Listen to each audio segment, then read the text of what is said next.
ہے کہ کیا یہ سچ ہے کہ شیعہ عقائد کے مطابق اب مسلمانوں کی رہنمائی کے لیے کوئی کتاب موجود نہیں ہے؟ ایک تو یہ بات ہو گئی، اور اب 12ویں امام جو ہے حضرت امام مہدی رضی اللہ تعالیٰ عنہ کا انتظار ہو رہا ہے، اور جو قرآن کے ساتھ غار میں ہے، اور حدیث کی کتب اس قابل نہیں ہے کہ اس پر اعتبار، یعنی کہ جو ان کے حوالے سے احادیث ہیں وہ اس حوالے سے اتنی نہیں ہے کہ وہ اس کی اوتھینٹیکیشن اتنی نہیں ہے کہ اس بات پہ یقین کیا جائے۔ یہ ایک سوال تھا، لیکن اس کے ضمن میں جو جواب تھا نا شہنشاہ نقوی صاحب کا، وہ بڑا امپورٹنٹ تھا۔ انہوں نے کہا کہ یہ جو بات ہے نا غار میں، اور یعنی کہ وہ حالت غیبت میں ہے، یہ ایک مس انٹرپریٹیشن ہے اہل تشیع مکتبہ فکر کی۔ مطلب کہ وہ غار غیبت کے بعد سے ہم لوگوں میں موجود ہیں، اور لیکن ہم ان کو پہچان نہیں پاتے، یعنی کہ انہوں نے اپنی آئیڈینٹی چھپائی ہے، لیکن وہ اپنی جو امامت کا جو کانسیپٹ ہے کہ ہر مطلب ہر وقت کا ایک امام تو ہوتا ہے، تو وہ حضرت امام مہدی اپنی پریچنگ کر رہے ہیں، 1100 سال لگ بھگ ان کی عمر ہے، وہ اپنی پریچنگ کر رہے ہیں، لوگوں کو بتا رہے ہیں، لیکن لوگ انہیں پہچان نہیں پاتے، تو وہ موجود تو ہے۔ اور دوسرا انہوں نے ایک اور بڑی اہم بات کی کہ جو یہ کہتے ہیں کہ قرآن میں تحریف ہوئی ہے، اور بیسیکلی کوئی تحریف نہیں ہوئی۔ ہمارے پاس بھی وہ تاج کمپنی کا قرآن ہے جو پوری دنیا میں ہے، وہ بالکل منوعن ٹھیک ہے۔ اور جو بات کی جا رہی تھی کہ حضرت علی کیا لکھ رہے تھے، تو وہ تفسیر قرآن ہے، وہ تفسیر جو آپ صلی اللہ علیہ وسلم نے حضرت علی کو بتائی تھی، اور حضرت امام مہدی رضی اللہ تعالیٰ عنہ بھی وہی تفسیر لے کر آئیں گے جو حضرت علی نے لکھی تھی اور جو اس وقت نہیں لی گئی۔ تو وہ قرآن نہیں ہے، وہ تفسیر قرآن ہے۔ یہ بات انہوں نے کہی کہ مس انٹرپریٹ کیا جاتا ہے اس بات کو کہ قرآن میں تحریف ہے اور قرآن آئے گا، وہ قرآن نہیں آئے گا، وہ تحریف یعنی کہ تفسیر قرآن آئے گا۔ جی اب آپ بات شہنشاہ صاحب کی کچھ باتوں سے میں اگری کرتا ہوں۔ انہوں نے جو امام عصر علیہ السلام کے متعلق فرمایا کہ وہ غار میں نہیں، یہ جو جماعت کہتے ہیں نا غار میں، وہ نبی صلی اللہ علیہ وسلم غار میں چھپ گئے تھے، ان کو پتہ ہونا چاہیے۔ کوئی شیعہ حدیث نہیں ہے کہ امام علیہ السلام غار میں چھپے تھے یا چھپے ہیں۔ جو غار میں چھپے تھے، جن کو غار میں نبوت ملی ہے، جو مکے سے فرار ہو کر غار میں چھپے تھے، وہ سردار انبیاء، فخر انبیاء، ہمارے تاج سر، بہترین کائنات رسول اللہ صلی اللہ علیہ وسلم ہے۔ غار میں چھپ جانا، غار میں جانا، یہ کوئی عیب نہیں ہے، لیکن وہ تانے کے طور پہ ذکر کر رہے ہیں۔ جو کوئی شیعہ حدیث ہے ہی نہیں کہ کوئی امام علیہ السلام غار میں گئے۔ جو غار میں گئے نا، وہ کفار تانا دیتے تھے ہمارے سردار انبیاء صلی اللہ علیہ وسلم کو۔ تو یہ کفار کے نقش قلم پہ چل کے یہ بٹی صاحب یہ ان شیعوں کے لیے کوئی تان بنا رہے ہیں جو سرے ہی سے جھوٹ ہے۔ حضرت امام عاصر علیہ السلام کی غیبت کے متعلق امام جعفر صادق علیہ السلام نے فرمایا کہ اللہ تعالیٰ نے حضرت خضر علیہ السلام کو اس لیے زندہ رکھا ہے، حضرت عیسیٰ علیہ السلام کو اس لیے زندہ رکھا ہے تاکہ کوئی تعجب نہ کرے، کہ کوئی بھی مسلمان ہو تو یہ تعجب نہ کرے کہ اگر 12ویں امام کو دیکھیں کہ 12ویں امام کی عمر طویل ہے، تو یہ اس کے لیے ایک امپاسبل چیز نہ ہو، کیونکہ اللہ تعالیٰ نے ان سے پہلے امام عصر علیہ السلام سے پہلے عیسیٰ ابن مریم علیہ السلام، جن کی ولادت کو 2000 سال سے زیادہ ہو چکی ہے، وہ ابھی زندہ ہے۔ اگر اللہ تعالیٰ ان کو زندہ رکھ سکتا ہے، اور پتہ نہیں ابھی آگے کتنے مزید سال زندہ رہیں گے، تو ان سے اگر کم عمر امام عصر علیہ السلام طویل زندگی اللہ دے، ان سے کوئی کسی کو تعجب نہ ہو۔ اور حضرت خضر علیہ السلام نہ ان کی کوئی شریعت ہے، نہ کوئی ان کی امت ہے، نہ وہ کسی کو راستہ دکھاتے ہیں، تبلیغ کرتے ہیں، کچھ بھی نہیں کرتے۔ تو وجہ کیا ہے؟ امام جعفر صادق علیہ السلام، ائمہ علیہ السلام نے فرمایا اس کی وجہ یہی ہے کہ ایک حجت ہو لوگوں کے لیے، کہ اگر امام عصر علیہ السلام ایک زمانے میں غیبت میں ہوں، طویل عرصے تک غیبت میں ہوں، تو کوئی کسی کے لیے اس کو ماننے کے لیے مشکل نہ ہو، اگر بشرط کہ وہ قرآن کو مانتا ہو، نبی صلی اللہ علیہ وآلہ وسلم کو مانتا ہو۔ تو یہ جو طول عمر ہے یا غیبت ہے، پہلے اگر کوئی اس کا مذاق اڑاتا ہے، کوئی اس کو امپاسبل قرار دیتا ہے، تو پھر وہ اللہ کا منکر ہے، قرآن کا منکر ہے، کیونکہ موت اور زندگی اللہ کے ہاتھ میں۔ اللہ نے حضرت نوح علیہ السلام کو 1500 سال کتنا عمر دیا ہے، حضرت عیسیٰ ابن مریم علیہ السلام کو 2000 سال، حضرت خضر علیہ السلام کو ہزاروں سال سے وہ زندہ ہے۔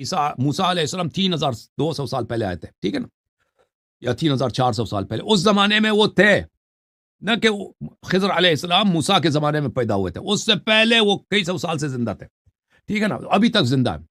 اور اسی طرح حضرت الیاس علیہ السلام، بات ان کی بالکل بجا ہے، صحیح ہے۔ علامہ شہنشاہ صاحب کا تعریف قرآن کے متعلق جو انہوں نے بٹی صاحب نے کہا ہے کہ شیعوں کا عقیدہ یہ ہے کہ کوئی قرآن نہیں ہے، تو سب شیعوں کا عقیدہ یہی ہے کہ جو موجودہ قرآن ہے یہ سب اللہ کا کلام ہے، اور یہ سب حجت ہے، اور اس کو پڑھنا عبادت ہے، اس پہ عمل کرنا فریضہ ہے۔ تو یہ کہنا کہ کوئی کتاب نہیں ہے، ایک بکواس ہے، ٹھیک ہے نا. البتہ یہ بات کہ کیا یہ قرآن اس میں آیات کھو گئے ہیں، اس میں کچھ آیات ناقص ہیں یا یہ کامل ہے، یہ ایک مسئلہ ہے جو اختلافی ہے، ایک مسئلہ اختلافی ہے.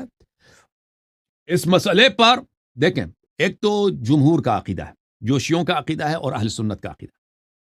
اہل سنت بھی یہ کہتے ہیں کہ قرآن میں سے کوئی نہیں کھویا گیا، کوئی چیز نقصان نہیں ہے. ٹھیک ہے نا.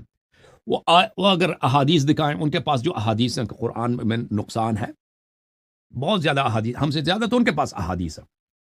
شہنشاہ صاحب نے اس مسئلے پہ بھی انہوں نے اس مسئلے کو نوٹ کیا تھا کہ ان کے پاس بھی احادیث ہے، تو وہ اس کی کسی طرح توجیہ کریں. انہوں نے ویل لیفٹ کر کے تو کہا دیکھیں حدیث آپ کی کتب میں بھی ہے اس بارے میں، اگر ہمارے پہ ہے تو، لیکن ہم اس معاملے پہ نہیں جاتے. اور انہوں نے یہ کہا کہ جو قرآن ہے وہ اتنا ہی موجود ہے، جو آئے گا وہ تفسیر قرآن ہوگا، قرآن نہیں. ابھی آتے ہیں. تو کیا اس میں کوئی نقصان ہے؟ تو ان کے جماعت مخالفین کے پاس بہت سارے احادیث ہیں کہ موجودہ قرآن ناقص ہے، لیکن وہ کسی طرح نہ کسی طرح سے توجیہ کریں گے نا. تو ہمارے ہاں بھی جو علماء ہیں جیسے شہنشاہ نقوی صاحب ہیں یا ان کے بزرگ ہیں جو مراجع وغیرہ، وہ یہی توجیہ کریں گے بھائی کہ یہ جو امام علی علیہ السلام نے لکھا تھا وہ تفسیر لکھا تھا، اس طرح کی باتیں. ٹھیک ہے، جو موجودہ قرآن ہے اس میں ایک حرف بھی کم و زیاد نہیں ہے. یہ ایک پاپولر پوزیشن ہے جو ایک مشہور ہے، معروف ہے، کافی اس کو رائج ہے، اور شیعہ قوم میں اکثر علماء اس کی مخالفت نہیں کرتے. جماعت مخالفین میں تو کوئی فی الحال اس کی مخالفت نہیں کرتا، لیکن عرض یہ ہے کہ یہ ایک بے دلیل بات ہے. دیکھیں صحابہ کرام کی حدیث جماعت مخالفین کے کتب میں کثرت کے ساتھ موجود ہے کہ موجودہ قرآن ناقص ہے. یہاں پر ہمارے کئی مناظرات ہوئے ہیں مخالفین کے ساتھ، اور کوئی دیکھنا چاہے ان کو دیکھ سکتا ہے. اور کوئی ان کے پاس کوئی حدیث نہیں ہے کسی صحابی سے یا رسول اللہ صلی اللہ علیہ وسلم سے کہ موجودہ قرآن اس میں کوئی چیز کھویا نہیں گیا ہے، کوئی چیز کم نہیں ہوا ہے. وہ ایک آیت انا نحن نزلنا الذکر وانا له لحافظون، اس کے متعلق ہم نے بہت جواب دیے کہ اس آیت کے تفسیر میں اختلاف ہے کہ واقعا یہ آیت کہہ رہا ہے کہ ہم نے قرآن کی حفاظت کا ذمہ لیا ہے، یا یہ آیت کچھ اور کہہ رہا ہے. تو وہ الگ بات ہے. اہل بیت علیہم السلام کے ہاں بھی کوئی ایسی حدیث نہیں ہے کہ موجودہ قرآن کامل ہے، یعنی نہ شیعوں کے پاس کوئی حدیث ہے نہ جماعت عمریہ کے پاس کوئی حدیث ہے کہ موجودہ قرآن کامل ہے. دونوں کے پاس احادیث موجود ہیں کہ موجودہ قرآن میں سے آیات کم ہوئی ہیں. ٹھیک ہے نا. آپ شہنشاہ نقوی صاحب کا یہ کہنا کہ وہ تفسیر ہے، یہ ایک توجیہ ہے، ایک ایکسپلینیشن ہے. جیسے جماعت مخالفین ایکسپلین کریں گے نا کہ وہ جو آیت کھو گئی ہے، وہ جو قراتیں کھو گئی ہیں، وہ نسخ التلاوہ ہیں، فلان فلان. یہ ایسی توجیحات ہیں جن کی دلیل کوئی نہیں ہے. یہ عوام کو ساکت کرنے کے لیے، عوام کو دلاسا دینے کے لیے یہ کارآمد ہیں، لیکن ان باتوں کو اگر تحقیق کے ایگزامینیشن میں دیکھیں تو یہ باتیں ان کی کوئی دلیل نہیں ہے، یہ بغیر دلیل کی باتیں. تو عرض یہ ہے کہ دیکھیں صرف یہ نہیں ہے کہ قرآن مجید کے الفاظ اور حروف، قرآن مجید کے معنی تو سبھی جانتے ہیں نا. جماعت مخالفین نے کوئی حدیث نقلی نہیں کیا رسول اللہ صلی اللہ علیہ وسلم سے تفسیر میں. ان کی تفسیر کاملاً مفقود ہے، پیغمبر کی جو تفسیر ہے، حالانکہ وہ جو بھی آیت اترتا تھا اس کی تفسیر فرماتے تھے. تو قرآن کے الفاظ ہی جتنا اس کی تفسیر اہم ہے، اس کے معنی اہم ہے، وہ بالکل کھو گیا ہے، مسلمانوں کے پاس نہیں ہے. ٹھیک ہے نا. یہ بھی قرآن کا ایک مرحلہ ہے، قرآن کے وجود کا ایک مرحلہ ہے، اس کے معانی جو کھویا گیا ہے. ٹھیک ہے. اور ترتیب قرآن یہ تو سب مانتے ہیں کہ موجودہ ترتیب نزول نہیں ہے، یہ سب مانتے ہیں. اور امام علی علیہ السلام نے جو لکھا تھا، انہوں نے مصحف لکھا تھا، اس کے ساتھ تفسیر بھی لکھا تھا، اس میں شک نہیں ہے، لیکن مصحف بھی لکھا تھا. وہ مصحف یہ موجودہ مصحف نہیں ہے. وہ مصحف جو امام علی علیہ السلام امیر المؤمنین علیہ السلام نے لکھا تھا، تحریر فرمایا تھا، جمع فرمایا تھا رسول صلی اللہ علیہ وسلم کے حکم سے، وہ مصحف ترتیب نزول پہ تھا. اور وہ مصحف یہ مصحف نہیں، وہ امام مہدی علیہ السلام کے پاس ہے. ٹھیک ہے نا. اور اس میں کچھ ایسی باتیں ہیں جو موجودہ مصحف میں نہیں. یہ میرا موقف ہے. اور یہ اب فی الحال اگر آپ دیکھیں نا، شیعوں میں ایک شاذ موقف ہے، لیکن یہ موقف پرانے زمانے میں شیعوں میں جمہور کا موقف یہی تھا، پرانے زمانے میں اگر پیچھے چلیں. اور اہل بیت علیہ السلام کا بھی یہ موقف ہے. لیکن فی الحال شیعہ علماء کا ایک اور موقف ہے جس کی کوئی دلیل نہیں. جی سر مزید جوم جاؤ، پرواز کرو، کیوں فخر سے سر اٹھا، کیونکہ اللہ تعالیٰ نے تمہیں انتخاب کیا. صراط حق پر صرف تم ہو، صراط ایمان پر صرف کیا، کیونکہ اللہ تعالیٰ نے تمہیں انتخاب کیا. صراط حق پر صرف تم ہو، صراط ایمان پر صرف